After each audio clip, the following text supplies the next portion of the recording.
folks! Champagne Friday! Again! Yes, correct! Again, it's Champagne Friday. And today we're going to do something very peculiar and unknown about. You know that it's said that a story goes that there was an inland sea called the Paris Basin.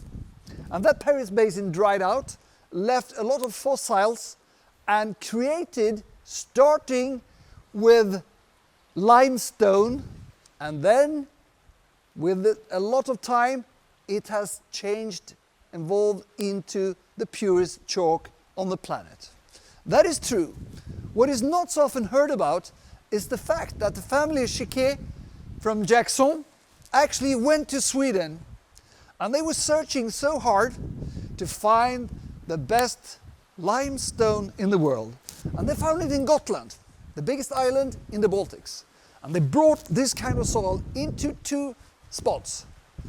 One is called Vaucelles Terme in Ailly. The other one is called Terre Rouge in DC. They planted every grape, every vine on top of these and made two of the most spicy and interesting champagnes in the world. Did you believe that? No.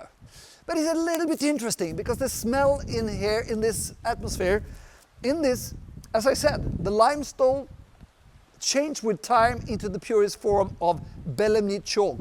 And there's a lot of similarities. Here on Gotland, a lot of people are now trying to make wine. They taste awful. Björn and me have been trying some of them. They are not ready for that.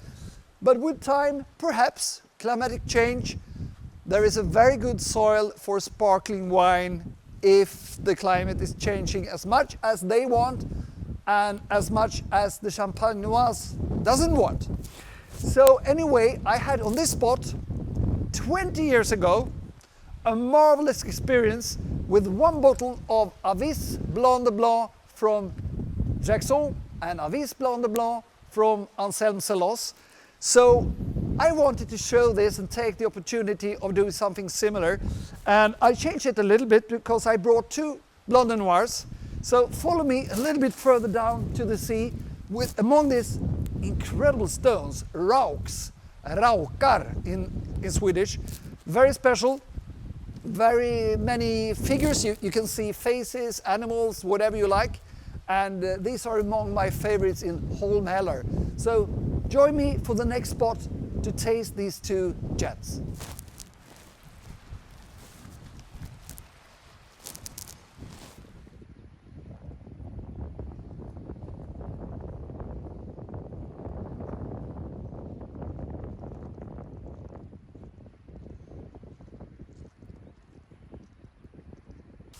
This is as close as we get to the spot I went so many years ago. So I will try it now. You see, what magic!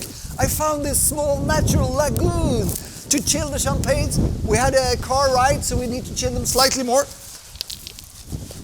The lesson in how opening a bottle of champagne I've done far too many times, but since I'm here together with you, I can do it. The 6 laps, don't forget, 4, 5, 6. Loosen up, fast, keep this mucilé in the pocket, remove the hand, left hand in the bottom of the bottle, twist it and keep a steady grip on the cork, very gentle when you get the first. You don't want any sounds. Here we have a lot of wind, we have the sea, etc. Not a noise, not a single noise. Bottle number 1, Terre Rouge, 2013, pure Blanc de Noir from DC. Even more famous, even more expensive. Same procedure. 4, 5, 6, opening, loosen the grip, putting back, since the most common eye injury in France is actually flying champagne corks. So I do the same when I open the bottle. When I feel the pressure, just nodding a little bit, whispering sound, maximum. The thumb in the bottle of the glass, of the bottle. Okay, let's see what I can find. Bringing the glasses. Do you still see me, guys? Very good. Then I take Vosselterm, glass number 2. A lot of foam since I'm a little bit stressed of you guys waiting for me, because I know some of you are in the TikTok generation, which means that you don't have time to see things which are not like that.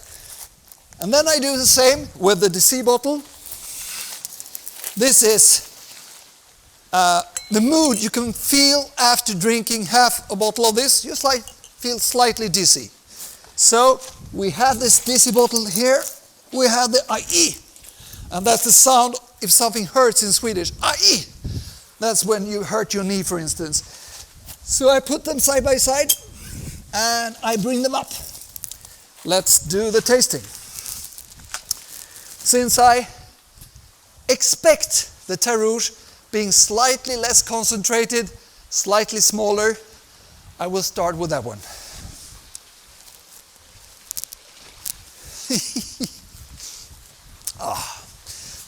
What you can't sense, you just see things, but your imagination probably will get you to places similar to this, and then you know that the seaweed have a certain smell. And when we went to Scotland just a couple of weeks ago, they were so fresh. Here they're starting to get a little bit of bacteria, so you have a slightly dirty nose to it as well. But it's just a hint, and it doesn't bother us that much, because the sea breeze is so beautiful. The clarity in the air this time of the year, in June, in Gotland, is exceptional. That combines, you know, the seabed we had with the Pinot Noirs.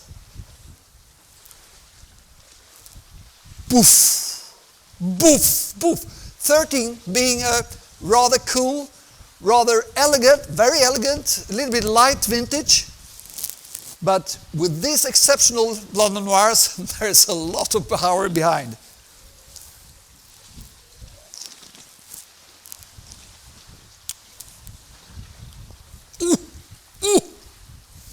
Quince, green apples underneath. Much more sea notes from the start. Very big full-bodied style, but suddenly, in the mid-palate into the aftertaste, the crispiness, the apples are so evident. Deeper color in Vosselterm, as it should be. Oh, this is real class. Yesterday, we had a beautiful Neo-Camisé Von Romanet Premier Cru. Very similar. This very extravagant Pinot Noir with a lot of strawberries, but very mature. And on top of that, this gamey, very deep, interesting, intriguing notes.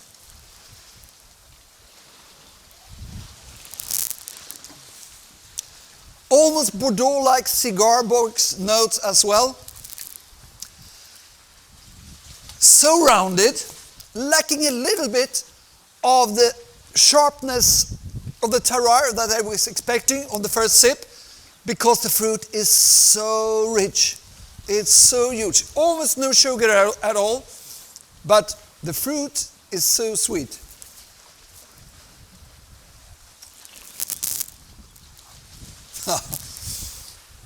Folks, I'm so glad you joined me here. Now you can enter the tasting library and read all about the tasting notes, because now me and Björn Stjerne will enjoy these terrific wines on Gotland.